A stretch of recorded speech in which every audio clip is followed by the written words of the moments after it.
ഇപ്പോൾ എൻ്റെ കുട്ടികളുടെ ഓണം എക്സാം ഒക്കെ കഴിഞ്ഞു, നിങ്ങൾ സ്കൂളിലൊക്കെ പോയി പേപ്പർ കിട്ടും എന്നുള്ള ടെൻഷൻസ് ഒക്കെ ഏകദേശം ഒന്ന് ബാലൻസ് ആയിട്ടുണ്ടാവും. ടെൻഷൻ ഇല്ലയെന്ന് വെച്ച് പറയുന്നില്ല. ചില പേപ്പേഴ്സ് കിട്ടിയിട്ടുണ്ടാവും, ചില മക്കൾക്ക് നല്ല മാർക്സ് ഉണ്ടായിട്ടുണ്ടാവും, ചിലപ്പോൾ നമ്മൾ വിചാരിച്ചതിനേക്കാൾ മോശം മാർക്സ് ആയി പോയിട്ടുണ്ടാവും. പക്ഷേ നമ്മളിപ്പോൾ അതെല്ലാം ആക്സെപ്റ്റ് ചെയ്തൊരു റിയാലിറ്റിയിലേക്ക് എത്തി നിൽക്കുകയാണ് അല്ലേ. എന്താണ് ആ റിയാലിറ്റി? പഠിച്ചിട്ടില്ലെങ്കിൽ നമുക്ക് ഒന്നും ചെയ്യാൻ പറ്റില്ല അല്ലേ. കോൺസെപ്റ്റ് മനസ്സിലാക്കി പഠിച്ചിട്ടില്ലെങ്കിൽ നമുക്ക് ആൻസേഴ്സ് എഴുതാൻ വേണ്ടി പറ്റില്ല.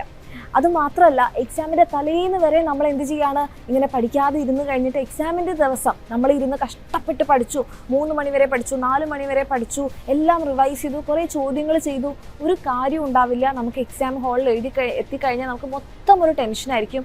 അത് മാത്രമല്ല, ആകെ കൂടെ നമുക്ക് എന്ത് എഴുതണമെന്ന് നമുക്ക് ഫുള്ളി ബ്ലാങ്ക് ആവുന്ന ഒരു സിറ്റുവേഷൻ ആയിരിക്കും. ഇതെൻ്റെ കുട്ടികൾ എല്ലാവരും എക്സാം ടൈമിൽ ഫേസ് ചെയ്തെന്ന് മിസ്സിന് അറിയാം. അതെന്നെ കാര്യം മിസ് വീണ്ടും റിപ്പീറ്റ് ചെയ്യുന്നില്ല.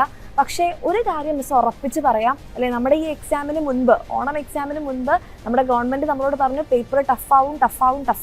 നമ്മളെല്ലാവരും, ടീച്ചേഴ്സ് എല്ലാവരും വീഡിയോസിലൂടെയും ഷോർട്സിലൂടെയും ക്ലാസ്സുകളിലും നിങ്ങളെ ഓർമ്മിപ്പിച്ചു എക്സാം ടഫാവും, പഠിക്കണം.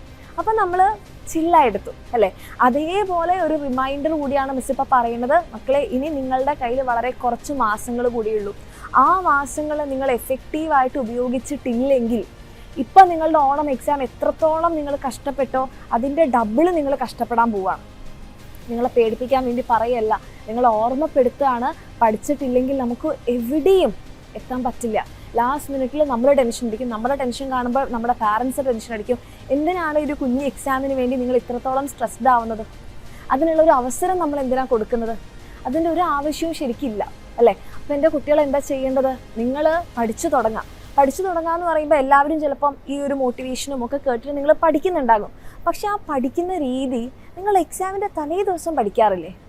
നിങ്ങൾ കുറച്ച് സമയം കൊണ്ട് കുറേ കാര്യങ്ങൾ നിങ്ങളുടെ തലയിൽ കയറും. അപ്പം നമ്മളൊരു സൂപ്പർ ആളായിട്ട് മാറും, ഒരു സൂപ്പർ വുമൻ അല്ലെ സൂപ്പർമാൻ ആയിട്ട് മാറും. നമ്മൾ പഠിക്കുന്നതൊക്കെ അപ്പം തന്നെ നമ്മുടെ ബ്രെയിനെ അങ്ങോട്ട് അബ്സോർബ് ചെയ്തെടുക്കും അല്ലേ. അതേ രീതിയിൽ നിങ്ങൾ ഡിസ്ട്രാക്റ്റഡ് ആവാതെ ഫോക്കസ്ഡ് ആയിട്ട് നിങ്ങൾക്ക് പഠിക്കാൻ പറ്റണം. അങ്ങനെ പഠിക്കാൻ പറ്റണമെങ്കിൽ നമുക്ക് എന്ത് ചെയ്യണം? എന്ത് നമ്മുടെ മൈൻഡിൽ വരണം? നമുക്കിനി സമയമില്ല എന്നുള്ളൊരു തോട്ട് നമ്മുടെ മൈൻഡിൽ വരണം. അതായത് എക്സാമിൻ്റെ തലേ ദിവസം നമുക്ക് എങ്ങനെ എത്ര സ്പീഡായിട്ട് പഠിക്കാൻ പറ്റുന്നത്? കാരണം നമുക്ക് സമയമില്ല, നാളെ നമ്മളുടെ എക്സാമാണ് അല്ലേ. ആ ഒരു തോട്ട് ഇപ്പോഴേ എൻ്റെ കുട്ടികളുടെ മനസ്സിൽ വരണം. ഇനി നമുക്ക് സമയമില്ല, ഇനി ഞങ്ങൾക്ക് കുറച്ച് ദിവസങ്ങൾ കൂടിയേ ബാക്കിയുള്ളൂ. ആ ഒരു കാര്യം നിങ്ങളെ തന്നെ ഓർമ്മിപ്പിക്കുക.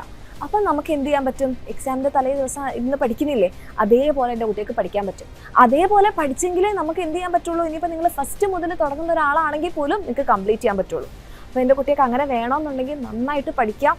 അതിന് നിങ്ങളെ ഹെൽപ്പ് ചെയ്യാൻ നിങ്ങൾക്കൊരു പ്രോപ്പറായിട്ടുള്ള ടൈം ടേബിൾ, നിങ്ങൾക്കൊരു ഗൈഡൻസ് എല്ലാം വേണമെന്നുണ്ടെങ്കിൽ നമ്മുടെ എക്സാമിൻ്റെ ബാച്ചസിൽ നിങ്ങൾക്ക് അഡ്മിഷൻ എടുക്കാം. നിങ്ങൾക്ക് പ്രോപ്പറായിട്ടുള്ള ലൈവ് ക്ലാസ്സുകളും, ആ ലൈവ് ക്ലാസ്സുകൾ കഴിഞ്ഞാൽ നിങ്ങൾക്ക് വർക്ക്ഷീറ്റ് ചെയ്യാനുണ്ടാകും, പിന്നെ ചോദ്യങ്ങൾ പ്രാക്ടീസ് ചെയ്യാനുണ്ടാവും. അത് കഴിഞ്ഞാൽ നിങ്ങൾക്ക് പ്രോപ്പറായിട്ട് എക്സാം ഉണ്ടാവും. ഇങ്ങനെ നിങ്ങളുടെ ഈ ഒരു ജേർണി കുറച്ചുകൂടി സ്മൂത്ത് ആക്കാൻ താല്പര്യം ഉണ്ടെങ്കിൽ, നോട്ട്സ് ഒക്കെ വെച്ച് നിങ്ങൾക്ക് റിവൈസ് ചെയ്യാൻ ആഗ്രഹം ഉണ്ടെങ്കിൽ എൻ്റെ മക്കൾക്ക് താഴെ കാണുന്ന നമ്പറിൽ മെസ്സേജ് ചെയ്യുക. അടിപൊളിയായിട്ട് പഠിക്കാം.